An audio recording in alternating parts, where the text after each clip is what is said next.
Hello everyone, welcome back to my channel IT का। अपने आज के दिन से हम स्टार्ट करने वाले हैं फ्रेजल वर्ब्स। फ्रेजल वर्ब्स क्या होते हैं, इनका आपकी लाइफ में कितना इंपॉर्टेंट रोल है, ये जानने के लिए एक हाइपोथेटिकल सिचुएशन ले लेते हैं। मान लीजिए आप सुबह अपनी आंख खोलते हैं, आप घड़ी देखते हैं, सुबह के 8 बज चुके हैं और आपको 9 बजे तक कॉलेज या फिर ऑफिस पहुंचना था। आप अपने बेड से कूदते हैं, अपनी मम्मी को आवाज लगाते हैं, that mom I woke up at 8 AM, why didn't you wake me up. तो भले ही आपकी मम्मी को पता नहीं चला, लेकिन अगर कोई नेटिव इंग्लिश स्पीकर वाला वहां खड़ा होता तो वो हंस पड़ता।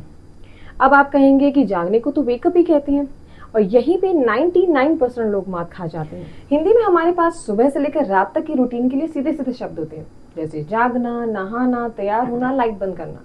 लेकिन जब आप किसी इंग्लिश स्पीकर को सुनते हैं तो नॉर्मल शब्दों की जगह पे फ्रेजल वर्ब का यूज करते हैं, जैसे कि go off, run out, doze off. और हम लोग इन वर्ड्स का कुछ और ही मतलब समझ लेते हैं। तो आज हम रटेंगे नहीं, बल्कि सुबह से लेकर अपने शाम के यानी कि रात तक यूज होने वाले उन फ्रेजल वर्ब्स के बारे में डिस्कशन करेंगे।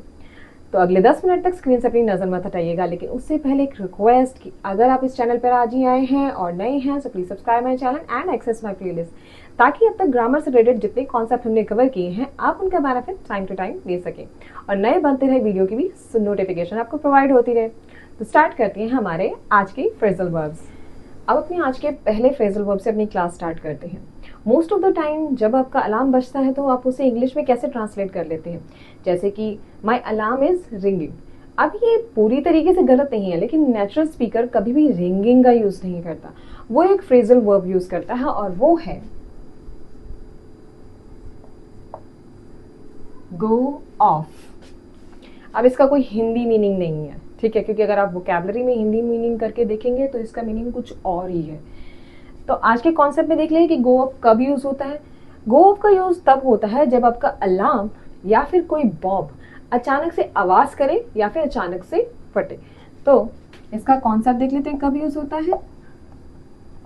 अलार्म या फिर bomb that make sudden. Sudden को ध्यान रखना, यानी कि अचानक से, जब आपका उस पर ध्यान ना हो और अचानक से कोई चीज हो जाए, तो सडन ब्लो और साउंड। ठीक है, एक सेंटेंस देख लेते हैं कि मेरा अलार्म सुबह 6 बजे बजा, लेकिन मैंने स्नूज बटन दबा दिया। 6 बजे बजा। जब भी आप अचानक से कोई सडन वॉइस हो रही है या सडन ब्लो की या सडन बॉम्ब फटने की आवाज आती है, तब हम गो ऑफ का यूज करते हैं। अब सेंटेंस को एक बार पढ़ लें। मेरा अलार्म सुबह 6 बजे बजा, लेकिन मैंने स्नूज बटन दबा दिया। ये पास्ट का फॉर्म लग रहा है आपको कि सेंटेंस पास्ट से रिलेटेड होता है। तो गो की सेकंड फॉर्म क्या होती है? वेंट। तो क्या बना ये? Went of. तो गो ऑफ की जगह पे क्या आएगा? Went of. My alarm went off at 6 AM, but I pressed the snooze button. हमने क्या यूज किया अलार्म बजने के सेंस में? Went of. तो रिंगिंग की जगह पे वेंट ऑफ का यूज करें जब भी आपका अलार्म बजे और आप किसी को बताना चाहते हैं। आई होप आपको पहले फ्रेजल वर्ब का मतलब पता चला और उसका यूज पता चला। अब अपने नेक्स्ट फ्रेजल वर्ब पे आते हैं।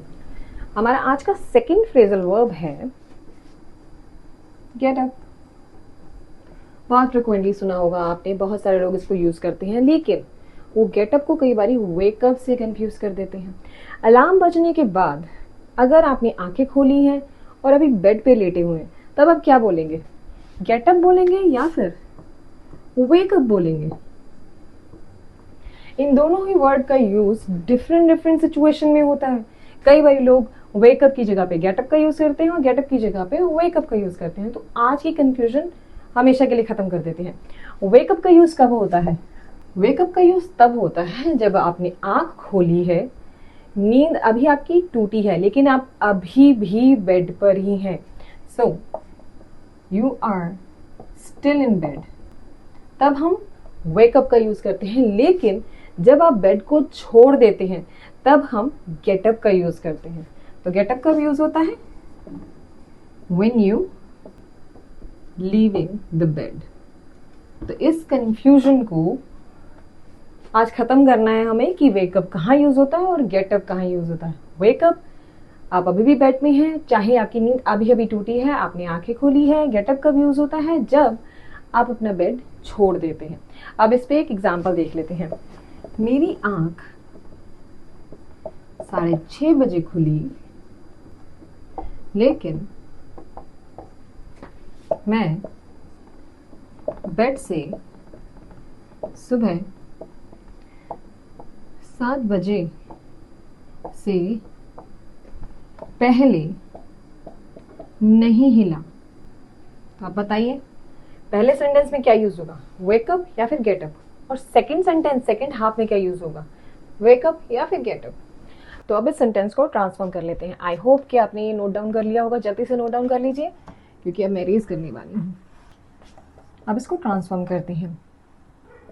I woke up, I woke up at 6:30 a.m. but I didn't get up until 7 a.m. तो जब आप बेड पे ही थे तब आपने क्या यूज किया, woke up, जब आपकी नींद टूटी। और जब आप बेड से उतरे यानी कि आप बेड से हिले तब हमने यूज किया गेटअप। आई होप आपको वेकअप और गेटअप का डिफरेंशिएशन समझ में आया। अब अपने नेक्स्ट फ्रेजल वर्ब पे जाते हैं। हमारा आज का थर्ड फ्रेजल वर्ब देखते हैं। सुबह उठने के बाद आप टूथपेस्ट देखने जाते हैं, लेकिन आपका टूथपेस्ट तो खत्म हो गया। तब अपनी मम्मी को क्या कहेंगे? That toothpaste is finished. सुनने में कितना अजीब लगता है ना। तो एक और फ्रेजल वर्ब है जो किसी चीज के खत्म होने को बताता है, और वो फ्रेजल वर्ब है रन आउट ऑफ। यानी कि अगर आपका घर का राशन खत्म हो गया, आपके फोन की बैटरी खत्म हो गई या फिर पेस्ट खत्म हो गया हो, तब हम क्या कहते हैं? Run out of. तो हिंदी में किसको रिप्लेस करता है? खत्म होना। एग्जाम्पल देख लेते हैं। मम्मी, हमारा टूथपेस्ट खत्म हो गया है, क्या कोई नया पैकेट है? सो खत्म। अब इसका यूज कर सकते हैं हम रन आउट ऑफ का। Mom, we have run out of toothpaste. Do we have a new packet? तो क्या यूज किया हमने? Run out of. किसकी जगह पे? खत्म होने की जगह पे। तो इस तरीके से आप रन आउट ऑफ इस फ्रेजल वर्ब का यूज कर सकते हैं। अब अपनी नेक्स्ट फ्रेजल वर्ब पे आते हैं। अब अपने आज के लास्ट फ्रेज पे आते हैं, और इसका मतलब है थ्रो ऑन। थ्रो ऑन का मतलब क्या है? थ्रो का मतलब तो सबको पता है इंग्लिश में क्या होता है, कोई चीज फेंकना। लेकिन जब थ्रो के साथ हमने ऑन यूज कर लिया तब ये क्या हुआ? एक नया फ्रेजल वर्ब बना। इस थ्रो ऑन का मतलब क्या होता है कि जल्दबाजी में कोई भी चीज निकाल के पहन लेना। तब हम थ्रो ऑन का यूज करते हैं। एक सिचुएशन ले लेते हैं। अभी आपने थोड़ी देर पहले पेस्ट किया, आपने घड़ी को देखा कि आप बहुत लेट हो रहे हैं, इसलिए आपने जल्दी से अलमारी खोली, जो टी शर्ट ऊपर पड़ी थी आपने सोचे समझे उसे पहन ली। तब हम यूज करेंगे थ्रो ऑन। अब इसका सेंटेंस भी देख लेते हैं। मेरे पास शर्ट प्रेस करने का समय नहीं था, इसलिए मैंने जल्दबाजी में एक कैजुअल टी शर्ट पहन ली। अब पता चला इसका मीनिंग क्या है? जल्दबाजी में पहनना, कोई भी कपड़ा पहन लेना। तो जल्दबाजी जब आप मेंशन करना चाहते हैं अपनी हिंदी के सेंटेंसेस में, तब थ्रो ऑन का यूज कीजिए। आपकी इंग्लिश नेक्स्ट लेवल की लगेगी। अब इसको ट्रांसफॉर्म कर लेते हैं। I have time to iron my shirt, so I threw on, इसकी सेकेंड फॉर्म थ्रो की, threw on a casual t-shirt। तो जल्दबाजी में किसी कपड़े को पहनने को क्या कहते हैं हम?